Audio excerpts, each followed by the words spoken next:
Olá, meus irmãos, meus amigos.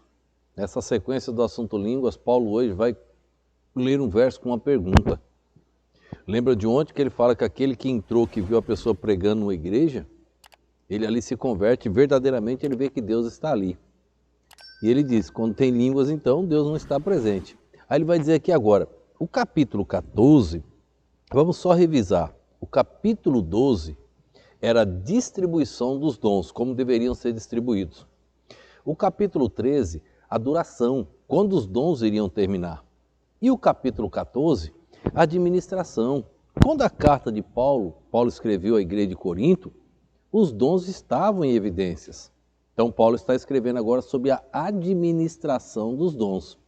Veja o versículo de hoje, verso de número 26. Que farei, pois, irmãos? Quando vos ajuntais, cada um de vós tem salmo, tem doutrina, tem revelação, tem língua, tem interpretação? Faça-se tudo para edificação. Que fareis, pois, irmãos? Paulo diz, quando a igreja se reunir, vos ajuntais, cada um de vós tem salmo, tem doutrina, tem revelação, tem língua, tem interpretação? Faça-se tudo para edificação. Você lembra como acabou o capítulo 12?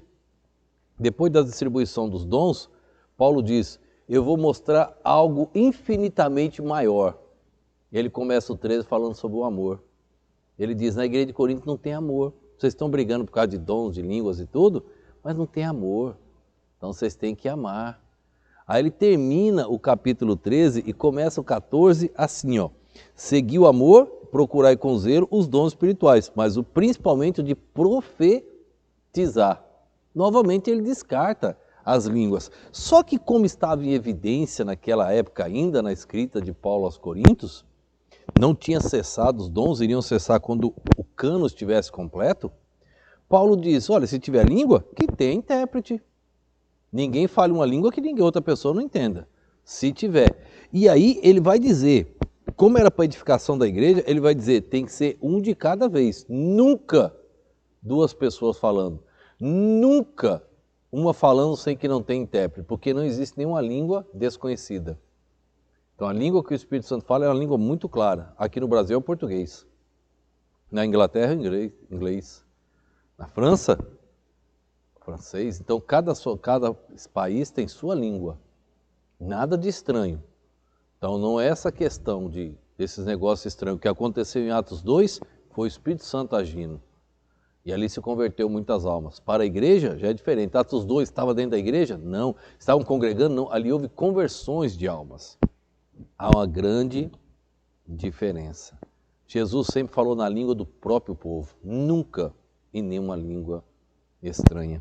Então, o versículo 26, que farei, pois, irmãos? Quando vos ajuntais, cada um de vós tem salmo, tem doutrina, tem revelação, tem língua, tem interpretação? Faça-se tudo para edificação. Se não está edificando, não faça. Não era fácil eles entenderem? Por isso que Paulo não proibiu. Naquela época ainda estava em evidência. Hoje não pode existir mais. Encerrou, foi extinto, a Bíblia diz.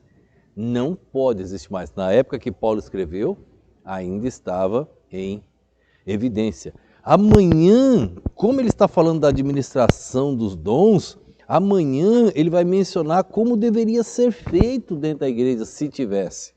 Como deveria ocorrer aí a administração dos dons dentro da igreja de Corinto. Que Deus nos abençoe, que Deus continue falando aos nossos corações, nos ajudando a entender a perfeita e poderosa palavra de Deus. Vamos orar. Obrigado, ó Pai, por este dia, por esse momento especial. Que a Tua palavra, ó Deus, venha mover os nossos corações e cada vida que assiste e ouve estas palestras. Que essas mensagens, ó Deus, possam chegar até os confins da terra e abençoar muitas vidas que talvez tenham sido enganadas. Assim eu te oro e te agradeço no nome e no poder do nosso Senhor e Salvador Jesus Cristo. Amém.